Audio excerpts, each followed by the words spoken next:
एकनाथ शिंदे पुन्हा मुख्यमंत्री करेपर्यंत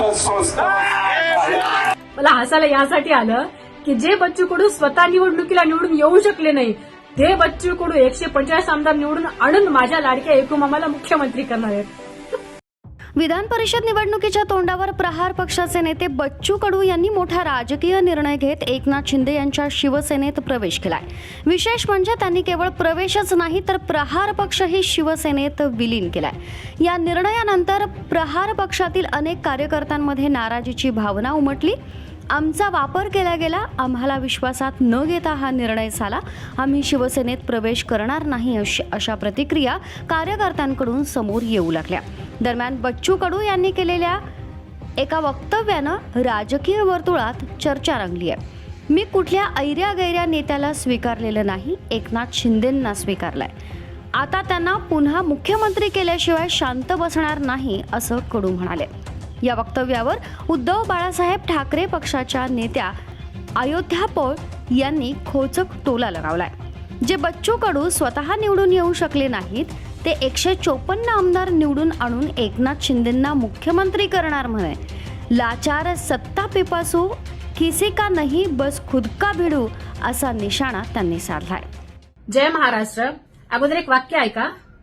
स्वीकारलं एकनाथ शिंदे पुन्हा मुख्यमंत्री करेपर्यंत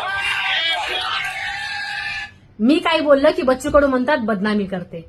मला बच्चू कडूला आठवण करून द्यायचे 2019ला तुम्ही तुमच्या पक्षाचे एकुलते एक आमदार असताना सुद्धा आदरणीय उद्धव साहेबांनी तुम्हाला मंत्री केलं, कुठली अट तट शर्त न ठेवता, आणि त्याच आदरणीय उद्धव साहेबांना धोका देऊन तुम्ही गुवाहाटीला पळालात. असो, गद्दारीचं फळ तुम्हाला तुमच्याच मतदारांनी दिलं, तुम्ही विधानसभेला धपकन पडलात. मला हसायला यासाठी आलं की जे बच्चू कडू स्वतः निवडणुकीला निवडून येऊ शकले नाही ते बच्चू कडू 145 आमदार निवडून आणून माझ्या लाडक्या एकूमामाला मुख्यमंत्री करणार आहेत.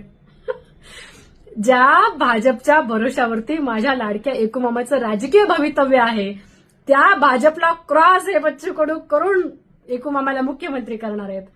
काय बच्चू कडू, तुम्ही शेतकऱ्यांच्या आणि दिव्यांगांच्या नावावरती राजकारण करून एका साध्या आमदारकीसाठी स्वतःचा पक्ष माझ्या लाडक्या एकूमामाच्या चरणाशी अर्पण केलात. हा तुमचा थोतांडपणा सगळ्या महाराष्ट्राने पाहिलेला आहे.